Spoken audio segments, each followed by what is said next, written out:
কিনছে, পরে হাটে যায় দেখে 550, আবার চুপ করেই কিনছে, পরে হাটে 600। কসাইকে বলা হচ্ছে, কে রে ভাই, প্রতি হাটে 50 করে বাড়তিছে, কারণ কি? ওই জনগণ চুপ হয়ে গেছে হুজুর। জনগণ চুপ করলে তখন ইচ্ছা মতো বাড়ান যায়। আমরা 15.5 বছর চুপ হয়েছিলাম দেখে হাসিনা ইচ্ছা মতো কাম করছে, দিনের ভোট রাতে করছে। ধরে কোন কথা ঠিক কিনা? একজনের জায়গা একজনে 1 ভোট না দিয়ে 100 ভোট দিছে, খালি চুপ। কি মনে করছেন চুপ করে থাকার দিন আছে? কোরআনের আয়াত শোনার পরে ঈমান বেড়ে যাবে। রাসূল বলে ঈমান বাড়ার লক্ষণ হলো আল্লাহু আকবার তাকবীর দেওয়া। আল্লাহু আকবার তাকবীরে আল্লাহ খুশি হয়, শয়তান বেজার হয়। আর যাদের মধ্যে শয়তানি আছে তাদের মুখে আল্লাহু আকবার বার হয় না। জোরে কোন কথা ঠিক কিনা? এই বাংলাদেশে বহু দল আছে যে দলের মধ্যে আল্লাহু আকবার স্লোগান নাই, আছে না নাই? বুঝবেন যে দলে আল্লাহু আকবার স্লোগান নাই, এটা পুরাই শয়তানের দল। জোরে কোন কার দল? কারণ আল্লাহু আকবার দিলে তো শয়তান থেকে পারবি না, ওরা সেটা দেয় না, কারণ কি? ওরাই শয়তান। তা আপনার কি সেই দলের মানুষ নাকি? এই আয়াতের মধ্যে আল্লাহ বলতেছেন, কোরআন এমন একটা কিতাব যার তেলাওয়াত শোনার সঙ্গে সঙ্গে মুমিনদের ঈমান বেড়ে যায়। আর ঈমান বেড়ে যাওয়া মানে চুপ করে থাকা না, ঈমান বেড়ে যাওয়া মানে শয়তানক তাড়ান। শয়তানক তাড়ানোর অস্ত্রের নাম কি? কথা কয় না। রাসূল বলেছে, যত জোরে আল্লাহু আকবার বলবে শয়তান তত জোরে দৌড় মারবে। খুব বেশি যদি জোরে হয় শয়তান দৌড়ানোর সময় ওর পাছা দিয়ে বাতাস বের হবে। জোরে কারণ কি বের হবে? তাহলে চিন্তা করেন আল্লাহু আকবার কি মাল। আরে সেটা আপনার কভার চান না কেন? এবার বোঝা গেল। একটা হাতের ইশারা দেওয়া লাগবে নাকি? রাত 10:15 দিকে আমি একটু যাইছি, মানে ওয়াজ আলোচনা শুরু করছি। এখন ওয়াজ শুরু করতে রাত বেশি হয়ে গেছে। এখন যদি আপনারা ধিমধিম করেন আর আমি প্যানা ওয়াজ করি, তাহলে কাম হবে সাটানা, কাম সারা লাগবে। জোরে এখন কথা ঠিক না? ঘুমও সারান লাগবে, তাফসিরও করা লাগবে, ভিতরে ঢুকানো লাগবে। জোরে এখন কথা ঠিক কিনা? হ্যাঁ,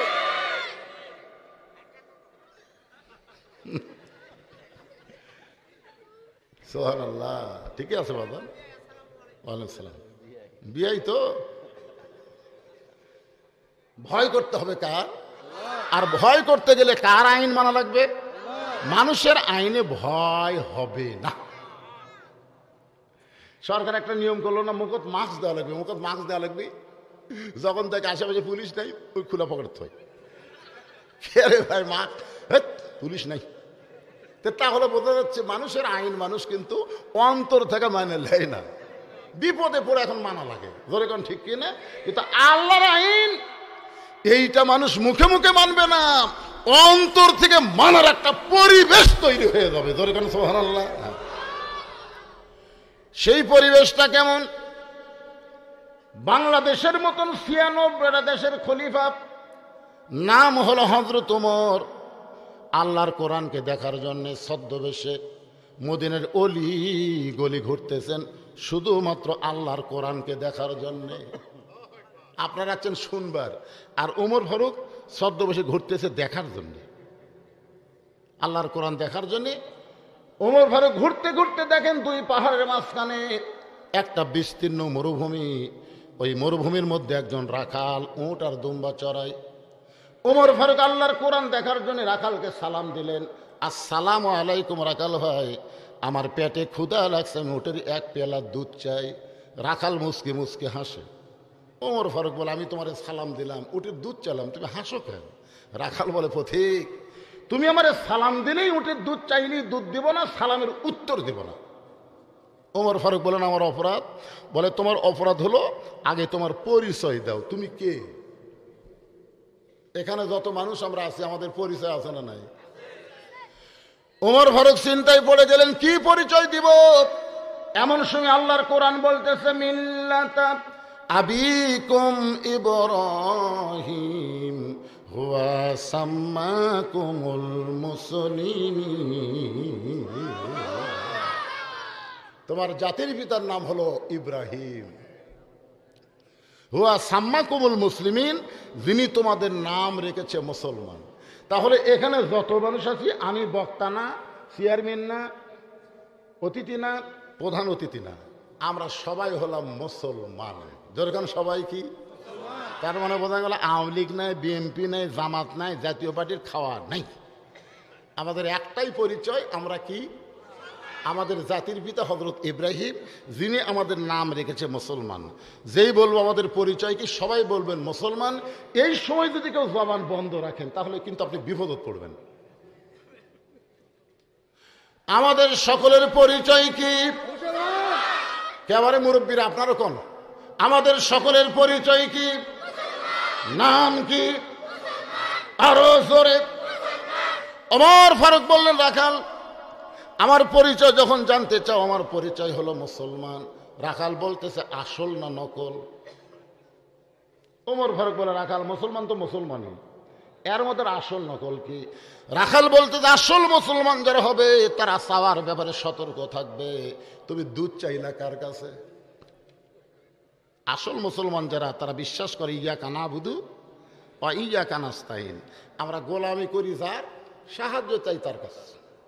এই যে ভারত কিছুদিন আগে বলল বাংলাদেশের জন্য পেঁয়াজ বন্ধ করে দাও, চিনি বন্ধ করে দাও, আলু বন্ধ করে দাও।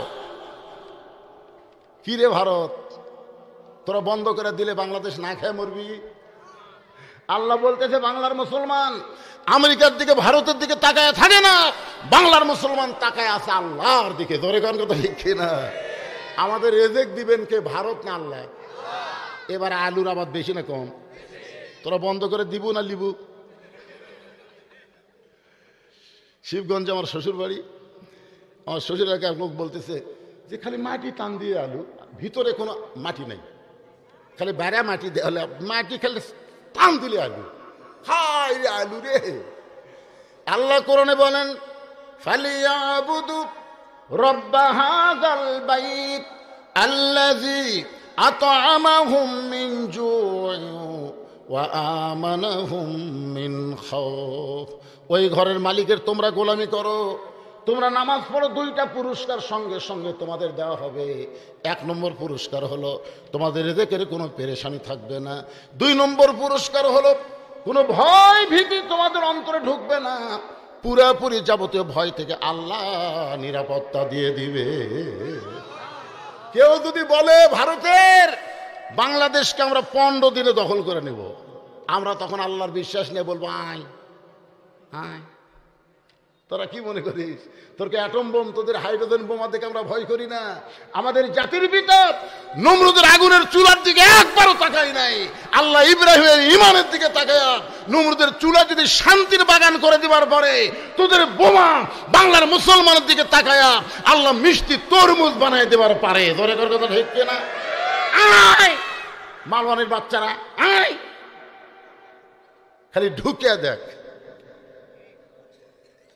হাসিনা যাওয়ার পরে এরা যা খেপিছে ভাই, কে খেপিস কে? আমি ছেলেদেরকে বলছি, আবার আর একটা যুদ্ধ করা লাগবে, তোমরা 3 হাতে একটা করে লাঠি বানাবা আর কোমরে একটা করে খুর রাখবে, কারণ ওরা যদি ঢোকেই তাহলে লাঠি বিসমিল্লাহ করে পাড়ে ধরবো আর খুর দিয়ে কাটা দেবো, গোড়া লয় আগা কাটবো, পোলটা দিয়ে খাতনায় মুসলমান কলমা পড়ো। জোরে ধন কথা ঠিক না? আপনারা কি মনে করতেছেন আমার ওয়াজ খালি এখানে আছে? আমার ওয়াজ বাংলাদেশের চাইতে ভারতের মুসলমান বেশি শোনে। গোটা ভারত সয়লাভ হয়ে গেছে যে বাংলাদেশে ঢোকা যাবে না, ঢুকলেই বিপদ আছে, কারণ ওকে ভগবানের খাওয়া নাই তো। কিছুদিন আগে আমেরিকাতে আগুন লাগছিল না? লাগছিল না? ওরা যত প্রকার প্রযুক্তি, সব প্রযুক্তি দিয়ে আগুন নিবার পারতেছে না, খালি বাড়তিছে।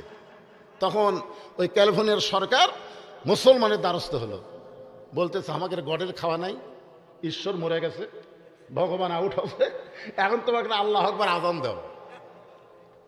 মুসলমানেরা যখন আজান দেওয়া শুরু করলো, যতদূর পর্যন্ত আল্লাহ আকবার শব্দ যায় ততদূর পর্যন্ত আল্লাহ আগুন নিভাইয়া দেয়। তাহলে ক্ষমতা কার হাতে? তোরা ক্ষমতা দেখাস না, তোরা ওই ভুয়া ক্ষমতা নিয়ে বাংলাদেশে ঢুকিস না, কারণ আমরা এমন এক মালক বসে থাকি যাক মাছে খায় হজম করা পারেনি। জোরে কোন কথা ঠিক না?